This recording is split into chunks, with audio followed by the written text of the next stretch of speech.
We're in the midst of what's turning out to be a really good cornerback class for the 2024 NFL Draft. So let's go ahead and get into this sucker with my number 10, Kalen King out of Penn State, coming in at 5'11", 191. And it was a bit of a surprise that this guy decided to declare because his 2023 wasn't quite as good as his 2022, but nonetheless, he is a good prospect. We will see him at the Senior Bowl. So let's talk about what makes him a good prospect, because he plays the position the way any defensive back coach would want their players to play the position. He is a nuisance. He likes to play physical, and he always has his nose in the action. You see good instincts from him, and just he clicks and closes extremely quickly, just comes downhill with that head full of steam, and plays the run game, plays the screen game. You really like that about him. He has showcased ball skills. It wasn't that apparent this year, but you go back to 2022, he had 3 picks, 9 pass breakups, and relatively he's a pretty fluid athlete. He's pretty good at mirroring receivers in like the short to intermediate field. He shows discreet hands. He's got smooth hips, and this is where I kind of land on. I think I really like how he uses his hands in press, and he really shows good pop at the line of scrimmage. So I think he's probably going to end up being a press corner in the NFL. But he does lack long speed. Like it's just not on the elite end. And in off coverage, I mean, when he's trying to come downhill, he's a bit tall in his back pedal, which means when you go to plant, you're just not going to have that explosiveness coming downhill. So I think just keeping him around the line of scrimmage, it's probably a smart move. Maybe even kick him to the slot here and there. But like all in all, he's a really good prospect. And I do kind of have concerns, because we could point to the Marvin Harrison game this past year, which, fun fact, Marvin Harrison, you go into battle with Marvin Harrison Jr., you're not leaving unscathed. You're going to be walking away with some bumps, bruises, and scars. And that's kind of what happened to Kalen King. He went up against this bigger, more physical receiver, and he got roughed up, man. He got bodied a little bit. But I don't think that's going to be the case, for him. I mean, we were talking about this guy as a potential first rounder, right?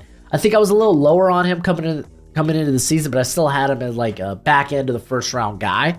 And now, mid-day 2 grade kind of sits in that like 50 to 60 range for me. So not really that big or that much of a difference. I still like Kalen King a ton.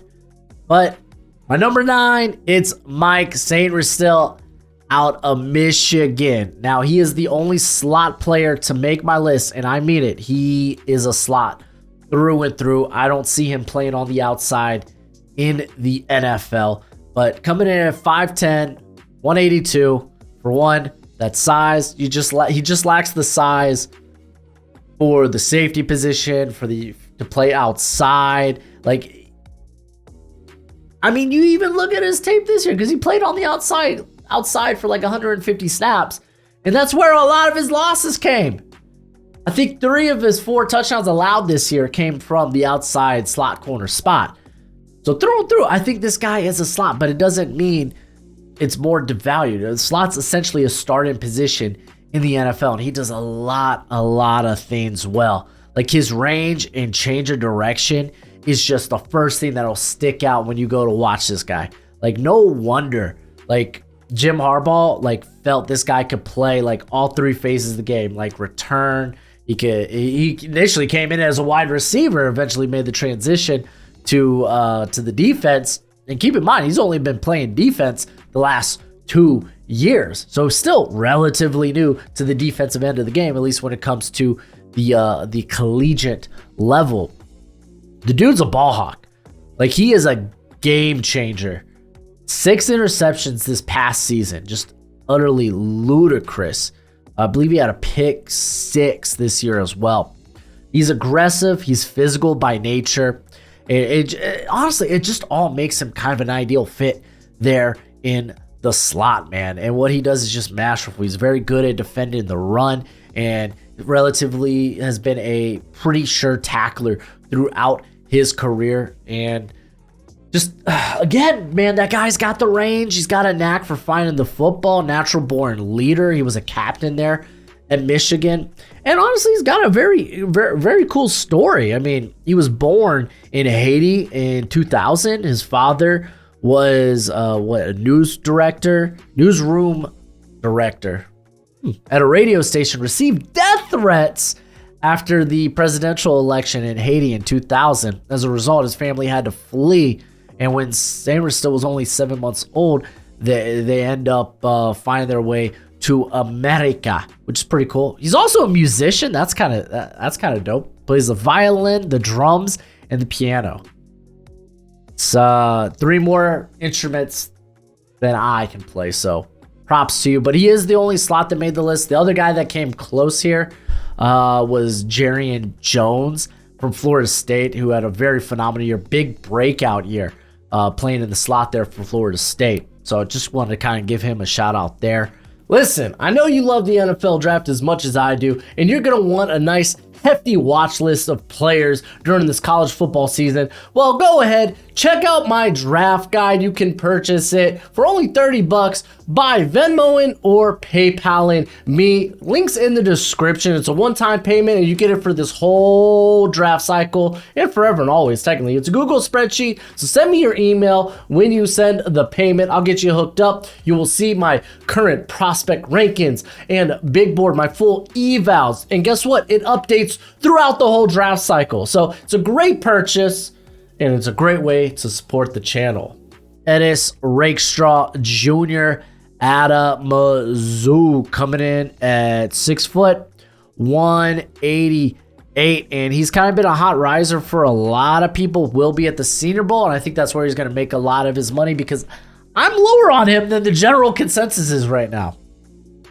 He's for a lot of people like first round, like mid to late first round, and I'm sitting here like midday too, because there's still a lot I kind of want to see from him. Like, I get it, the dude's a very good athlete. You go back to what he did in during some of Mizzou's spring practice this year. He ran a 4.36 40-inch vert, 10.4 foot broad jump, just utterly ridiculous. You do see that type of explosiveness from him, or at least those hops, those bunnies from him at the contested catch point. But man, it's going to be really interesting what his testing times are. But you love the length, you love the how well he sees the field, because he's played a ton of off coverage, like not a lot of press snaps under his belt. We'll kind of get to that in a bit, but he's so good with when he's able to have the play out in front of him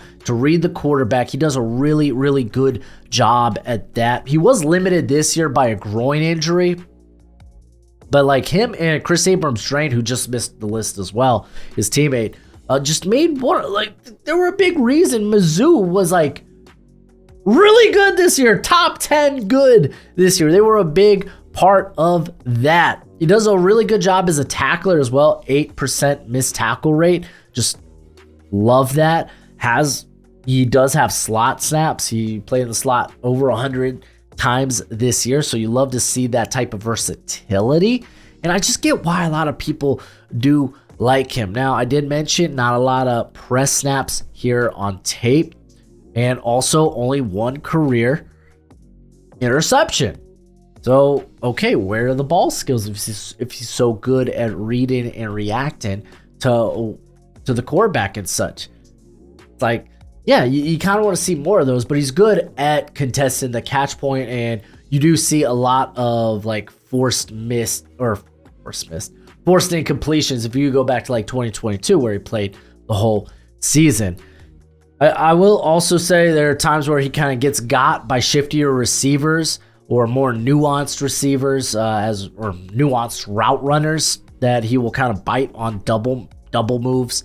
So he's going to be a very interesting guy to check out during the one-on-ones there in Mobile. So I'm a little bit lower on him, and I'm kind of fine with that. We got a long off-season draft process ahead of us. If I need to move them up, then I will move them up. But let's talk about my top 50 prospects Starting with Kamari Lassiter coming in here at number 7. Coming in at 6 foot, 180, and former 4-star recruit, a guy that played basketball, played baseball, ran track in high school, did all that, has been a starter the last 3 seasons, made second team all SEC this past year. And he is I think he is one of the most technically sound corners in this class. Nice long frame, it really shows as a tackler, where he has his missed tackle rate's like under 10%, which you're not gonna find many of those at the corner position. So you love to see it, but he can play press, he can play off coverage. You just love that about him. Good route anticipation, and just does a good job coming downhill, knowing how to navigate through traffic to get to pass catchers or ball carriers. And he just uses his hands well, whether it's through the route, at the line of scrimmage. You see good power from his hands. Just a big fan of this guy, who just is so good in so many areas, whether it's run support, off coverage, press coverage, zone, man. He's just good at it all. However, he's 180. You would love to see a little bit more bulk on his frame. The guy will be 21 when he starts his rookie season, so I'm not too worried about him. Maybe add in like 5 or 10 more pounds. He can do it. He can be a bit premature when opening up his hips in press, and his footwork in his transition out of his back pedal could maybe use a little bit of cleanup there. Or maybe it's just he's not as high end of an athlete as I think he is. So like, I don't know. That's something I'm very curious how he's going to end up testing out. But would love to see more ball skills from him. Kind of is what it is. No interceptions this year. He had 5 pass breakups. So, I mean, he's just someone that's forcing a lot of incomplete passes. 37.5 completion rate allowed is just a phenomenal number. Number 6, I have TJ Tampa out of Iowa State, coming in at 6'2", 200 pounds. He is big, he is long, he is explosive. I love the adjectives. I love them. The guy is just such a great mover at his size. I love the recovery speed. I love the footwork. Very good play strength, and just again length. Like, he is, if you were looking for like the Juju Brents, the basically big long freak in this class, he's probably gonna be the guy. He kind of fits the bill, man. He's also got just some oily hips, very fluid mover, smooth mover. Like the route recognition from him, and had 6 pass breakups this year, 2 interceptions. You'll love to see it. He played actually a ton of off coverage this year for Iowa State, though. But I mean, you can kind of see why. He kind of showcases that explosiveness. Being a little bit of a taller corner, he has no trouble getting down in his back pedal and then just planting that foot and driving downhill. He really has no problem with that. Now, I'm not saying his back pedal's perfect. Sometimes he's a little bit high, but I think those are few and far between. I think for a corner his size, how he moves, how low he gets, it's all appropriate. It's fine. Fine is fine. Would have loved to see more man coverage from him, especially like press, but kind of is what it is. We'll see how he does. Is he going to Mobile? Ooh, I don't see him going to Mobile. Ooh, I would have loved to see him in one-on-ones. I don't know. Maybe he ends up accepting an invite here or there. Regardless, I think he's going to test out like a freak. So we shall see. Got him here at number 6. Number 5, to round out my top 50 prospects, it's Quinyon Mitchell out of Toledo. I was hesitant prior to the summer to include him in my top 10 corner rankings because, well, a lot of his production came against Northern Illinois. He plays in the group of 5. And really, the tape that I found most important was against Marvin Harrison Jr., where he did a really, really good job. But I think I had solid questions coming into the year about him. Not to say they were all answered, But coming in at 6 foot, 196, and guy's got a good build. He's got legit good football IQ. He understands route tendencies, shows really good anticipation. He reads the quarterback like an open book, willing to jump and undercut routes, as you can see in the Northern Illinois game. This year, still only 1 interception, but 14 pass breakups. I believe he led college football, or at least was tied in forcing completions at 17. Very sure tackler, only 16.3 missed tackle rate. That's insane. That's an insanely low number. It really, really is. Toledo did play a lot of off-zone coverage, though. But he did well. He does a good job gearing down and coming in and playing the run game. Solid finisher. Shows just good anticipation. Very good communication, too, with the rest of his secondary. And honestly, he was hardly ever not facing the ball when it was in air. And again, a dude that's just showcased those ball skills throughout his career. Good play strength from him as well. However, there were some issues. I don't think he was consistently accelerating well downhill when in off coverage, and I had like questions about just overall what he was as an athlete. Like, I'm not saying the dude was slow or anything, but I was like, I don't know, man. I didn't feel like I got a good grasp on, like, okay, what's his long field speed? What's his speed, his burst, his acceleration? I felt like it was all fine, but I also felt like I wasn't really wowed by it. But I mean, this guy was hardly ever getting beat. He allowed a completion rate of like 43.5% this year. Hardly ever getting beat. So it was really hard to say for me. There are times where he does kind of get got by shiftier receivers, will bite on double moves and such. And again, here's another thing. I'm just not completely sold. He's got the recovery speed to get back into those plays consistently.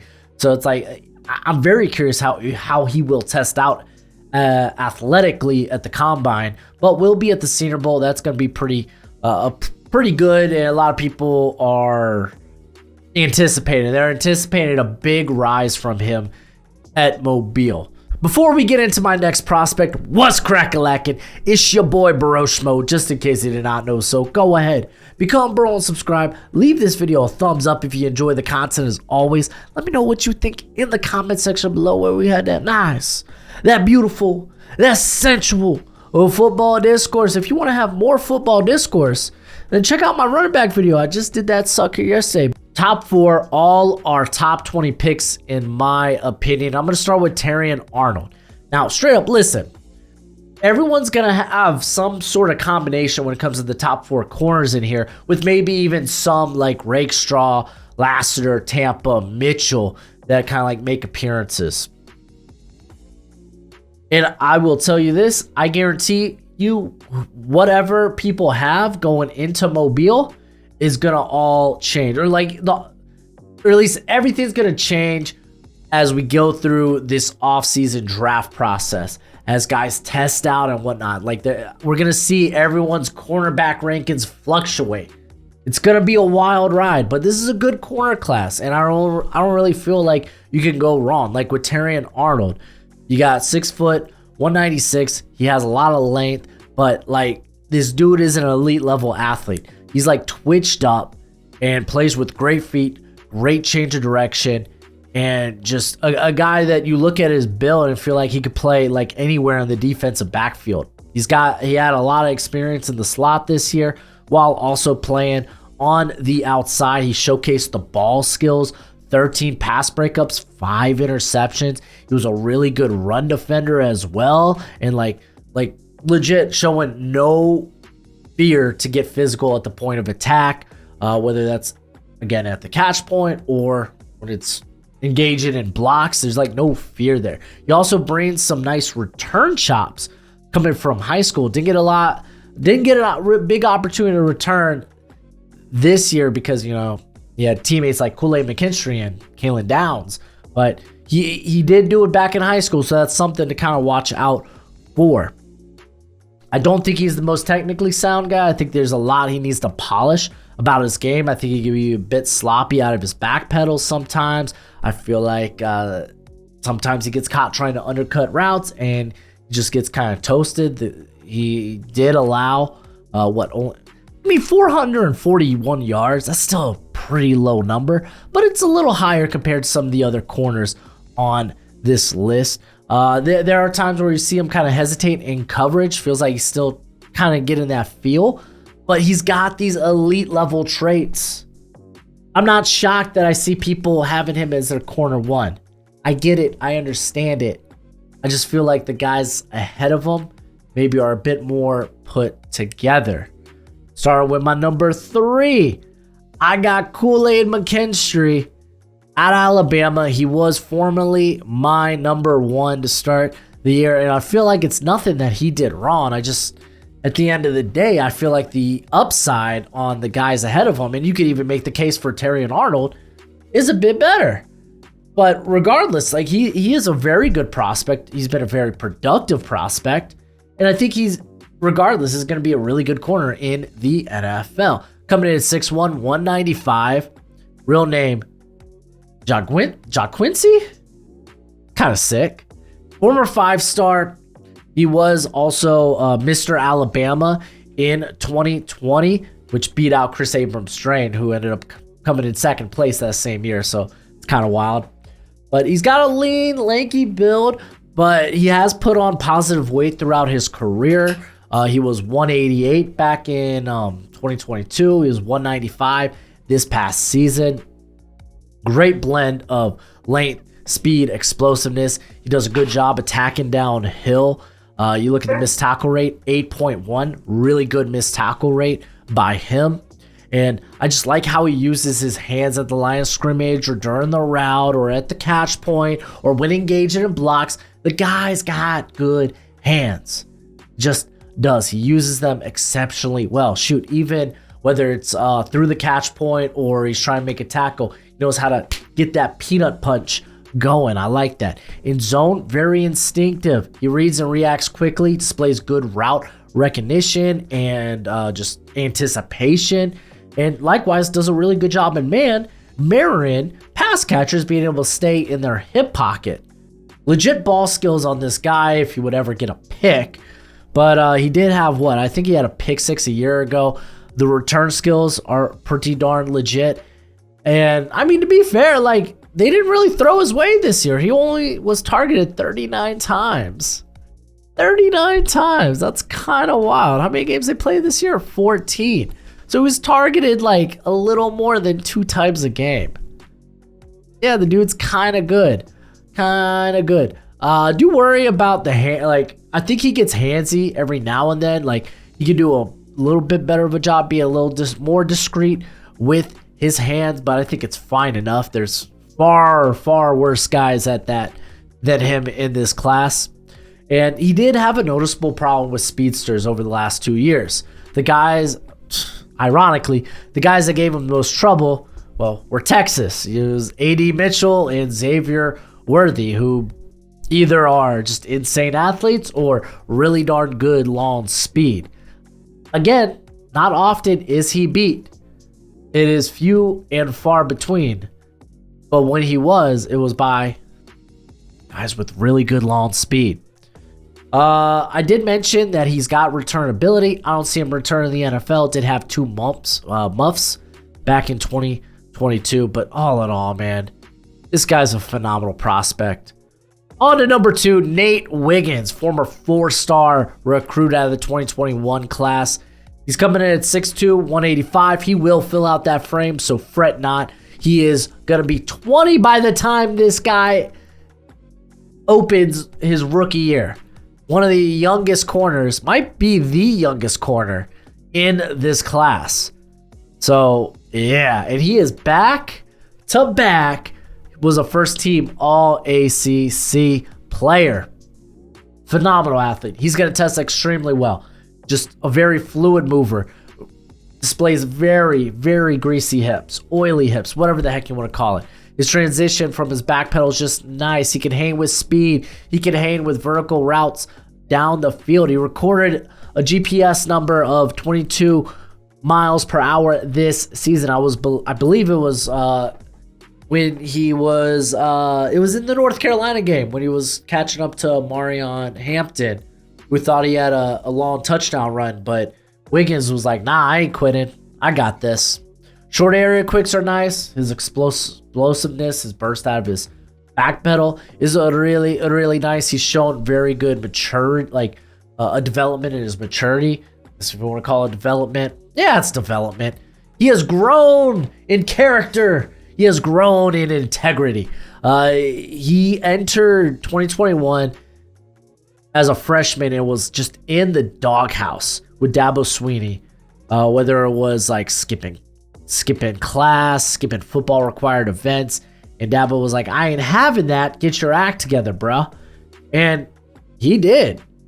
Like, Dabo's come out and just like talked so good about Wiggins. So you love to see that just over a short period of time, that growth as an adult, as a young adult. I like that about him. Some of the things I do not like, needs to put on more bulk, but he's young. He will put on that bulk naturally. But as of right now, not a great tackler. I think, what was it, this past year? No, over the course of his career. This past year was a little bit better as a tackler. 16.1 missed tackle rate, but over the course of his career, it's 18.6. So not great. He needs to rely more on his athletic tools when he feels like he's got him beat. Because you're a good athlete. You have that recovery speed. You don't need to hold. You don't need to grab. You don't need to immediately like tug. But all in all, really good prospect. These guys are all real close. They're all going to be featured in my top 20. Let's go ahead, talk about number 1. It's Cooper DeJean, not DeJean. What, you don't want to hear about the white corner, Gojo? Golly. Here, let me let Gojo out, but Cooper DeJean's real nice. Coming in at 6'1", 207. He is a corner through and through, but he can play slot. He can play safety. He can return kicks and punts, but he is a corner. That's why I think he's going to go high. DeJean is just an incredible athlete, whether we're talking about agility, speed, physicality. He brings it all to the table. He plays with good discipline and off coverage, that's kind of a no-brainer. Those guys at Iowa are typically pretty disciplined in coverage. Shows good short area quicks for being a taller guy. I mean, one of my nitpicks with him is he is being a taller corner. He is a little high out of his back pedal sometimes and just isn't able to gear down or transition as quickly as he can. But again, kind of a nitpick because the dude's still kind of a stellar athlete. He really, really is. He's got a good nose for the football to just create like big plays. He had 2 interceptions this year, but 3 pick sixes back in 2022. I think he had a punt return this year. He had another one called back. So like if he gets the ball in his hands, he's able to take it to the house if you're not too careful. He really is. Probably the best run defending corner in this class. Really, really is. Like, he plays with good feet out in space, plays with good strength in the box and around the line of scrimmage. And a guy that has no problem mirroring other receivers. He's a loose athlete. I like it a lot about him. There are times where, okay, maybe he could take better pursuit angles, but again, we're kind of nitpicking here when it comes to him. This guy's just a football player. He's just a really good football player. He's just a really good athlete. I mean, if you want to look at his profile prior to Iowa, I mean, his family are full of athletes, like his mom and his dad. His mom played softball at a collegiate level. His dad played basketball. He's Iowa's second leading scorer in basketball among the high school ranks, only behind TJ Hawkinson, another great Iowa tight end. Oh, of course. He had the fastest 100-yard dash of any runner in the state during his senior year. And like, he played quarterback, mind you, in high school. He played quarterback. He was recruited by South Dakota State to play quarterback, but decided to go to Iowa and play defensive back. The guy's a phenomenal athlete. He's a phenomenal football player.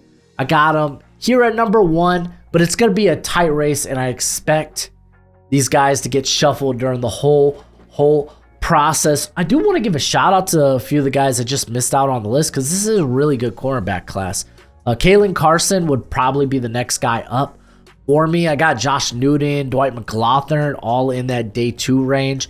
Renardo Green, the other corner at Florida State. Just a very physical press corps. I really liked his tape a ton. But I'm starting to get to some of the guys at the Shrine because there's a ton of guys going to the Shrine that I haven't even watched yet. So I'm very, very excited. A lot of corners decided to come back that I had reports on. And I guess I'm better prepared for 2025. But I just released my running back video yesterday if you want to check that out. But that's it for the video. Go ahead. Do that YouTube thing. As always, until next time, you be easy, my friends. Later.